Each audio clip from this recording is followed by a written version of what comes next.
Igreja do Senhor, a graça e a paz. Hoje o estudo é sobre Provérbios 25, com o tema Lições Morais. Que o Senhor nos encha de conhecimento e de sabedoria mediante a sua palavra em nome de Jesus. Provérbios 25 é uma coleção de 137 provérbios. E essa coleção foi feita por Salomão. E provavelmente ela foi compilada durante o reinado de Ezequias, rei de Judá, ou seja, mais de 200 anos depois. O rei Ezequias queria trazer o avivamento para Judá, e ele então promoveu diante do povo o reconhecimento dessa esquecida sabedoria que havia no tempo. As pessoas tinham esquecido dos provérbios, esquecido da sabedoria, e ele compilou esses provérbios, tanto de Salomão quanto de Davi, para mostrar ao povo novamente. Todos esses versículos, então, são aqui provérbios que Salomão fez e descreve, então, várias lições morais para o povo.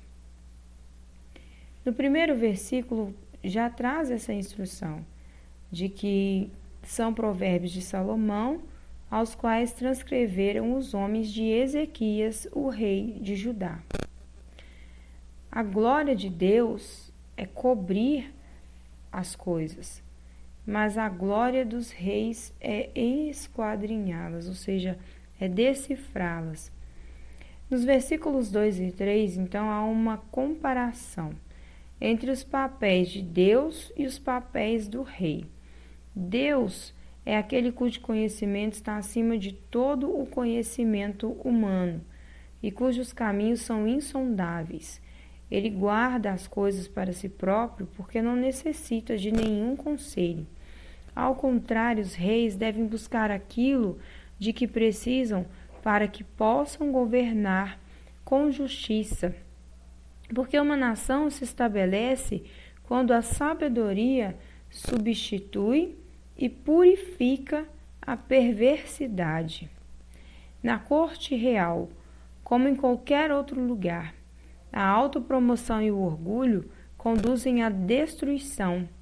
Portanto, não é interessante forçar a entrada num lugar assim, pois o engrandecimento do humilde é honroso, mas a humilhação do orgulhoso é destruidora. Quando surge o conflito, o homem de espírito contencioso se apressa para ir ao tribunal, mas é melhor ele tratar direto com o seu próximo do que o expor e se expor também à vergonha pública em um tribunal, porque todas as coisas da discussão entre eles vai ser revelada a público. Os versículos 11 a 12 falam da imagem da beleza, descreve palavras bem acolhidas, que são as palavras de repreensão. São tidas como maçãs feitas de ouro, em bandejas levadas às pessoas, e essas bandejas são de prata, ou seja, são como joias, são como ouro puro, a sabedoria e a repreensão para a pessoa que está atenta e que quer viver em sabedoria. Um mensageiro fiel era tão refrescante na época quanto a neve no calor durante a colheita de verão. Já a paciência é uma arma poderosa, porque ela tem capacidade de persuadir até a um príncipe, e as palavras que são calmas têm o poder até de esmagar ossos. Esse paradoxo descreve o poder das palavras. Quer dizer que através da palavra sensível e da fala delicada, uma pessoa pode persuadir e quebrar a mais profunda resistência com uma simples ideia falada da maneira correta e na hora correta. Os versículos 16 e 17 são uma parábola. Diz que se você achou o mel, come apenas o necessário, para que não fique cheio e depois queira vomitá-lo. Esses versículos instruem o sábio a não enxergar em nada e não exagerar também em nada que possa causar o desprezo e a rejeição. E isso inclui ficar na casa de outra pessoa, além do necessário, ou ser um peso para um amigo que pode começar a se ressentir dele. Serve tanto para a alimentação quanto ao ficar muito tempo na casa de um próximo. O versículo 18 compara a falsidade de uma pessoa como armas de guerra, a massa, a espada e a flecha.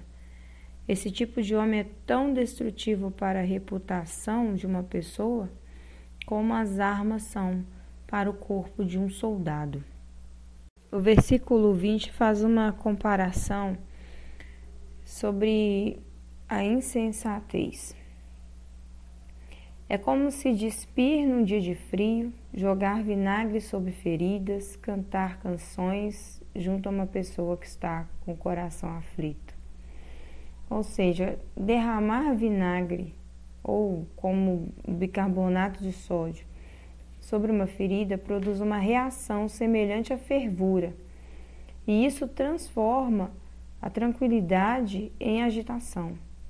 Esse é o efeito que causa em quem entoa alegres canções sem nenhuma simpatia para com aquela pessoa que está sofrendo.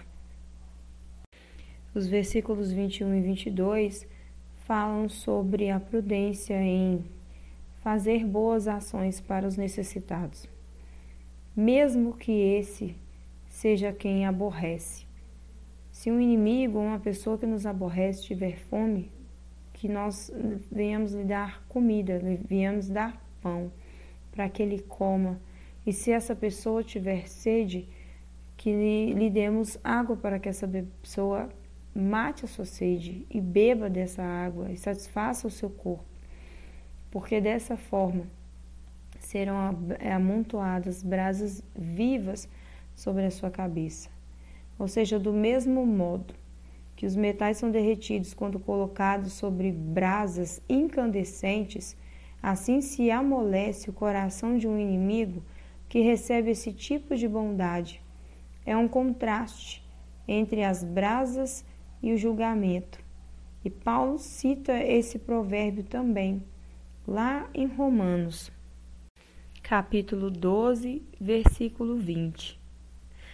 Ele antes dizia para que não nos vinguemos a nós mesmos, não dar lugar à ira, porque de acordo após isso ele diz que se o inimigo tiver fome, que é para dar de comer, se tiver sede é para dar de beber, porque fazendo isso amontoará as brasas vivas sobre a sua cabeça. Esse amontoar brasas vivas se refere a um costume antigo dos egípcios, no qual uma pessoa que quisesse demonstrar um público arrependimento carregava uma panela de brasa viva sobre a sua cabeça. As brasas simbolizavam a dor ardente da sua vergonha e da sua culpa.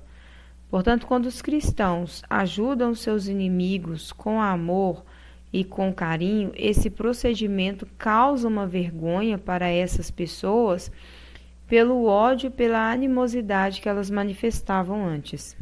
Já o versículo 23 faz uma analogia. Da mesma forma que a chuva vem pelo vento do norte, a ira no rosto vem pela língua fingida.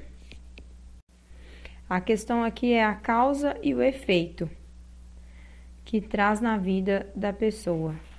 O perjúrio, ou seja, a maledicência, produz rapidamente a ira, assim como uma nuvem carregada produz chuva.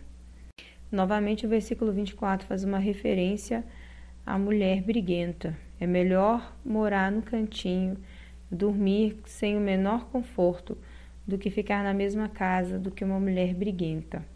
Já o 25 diz que a água fria para o sedento são como as boas novas vindas de um país remoto. Essa passagem traz uma imagem que é o destaque, que é o valor de uma boa palavra na vida de alguém. Já a reflexão do versículo 26 é que quando o justo peca, é como se ele sujasse, fizesse uma água ficar turva diante do ímpio que vê e para quem deveria servir como um exemplo de retidão. O justo, ele sempre vai ser observado, principalmente pelo ímpio, e quando ele peca, traz uma consequência terrível, porque ao invés de dar um bom exemplo, vai ali fazer com que o ímpio pareça ser mais justo do que ele. O versículo 27 traz a advertência de que comer muito mel não é bom, da mesma forma procurar a própria honra, que de fato não é honra. Semelhantemente que desfrutar de uma doçura com exagero não faz bem para a saúde, buscar a glória para si mesmo é comparado com uma situação ridícula na vida. Mostra tanto a limitação humana quanto a soberba do coração. E finalizando o versículo 28, faz uma reflexão dizendo que da mesma maneira que uma cidade que não tem muros é uma cidade destruída, o homem que não tem domínio próprio é a mesma circunstância. A exposição, a vulnerabilidade que era passada por uma cidade que não tinha muros é a mesma quando uma pessoa não tem domínio próprio, não sabe reter os seus maus pensamentos, não sabe se desviar das tentações, e ele é completamente vulnerável ao mal, e a sua tendência é cair em abismo que leva à morte. São várias reflexões, são vários ensinamentos, vários apontamentos em Provérbios 25, que Ezequias quis que o povo de Judá se atentasse, ouvisse, entendesse e buscasse a mudança dos seus caminhos, e que a mesma coisa seja feita por nós, que viemos nos atentar a esses provérbios, buscar a mudança dos nossos pensamentos, a mudança dos nossos caminhos e melhorar no Senhor aquilo que Ele já tem nos dado, buscar ainda mais sabedoria através do Espírito Santo de Deus. Que o Senhor nos abençoe, nos guarde e até o próximo estudo.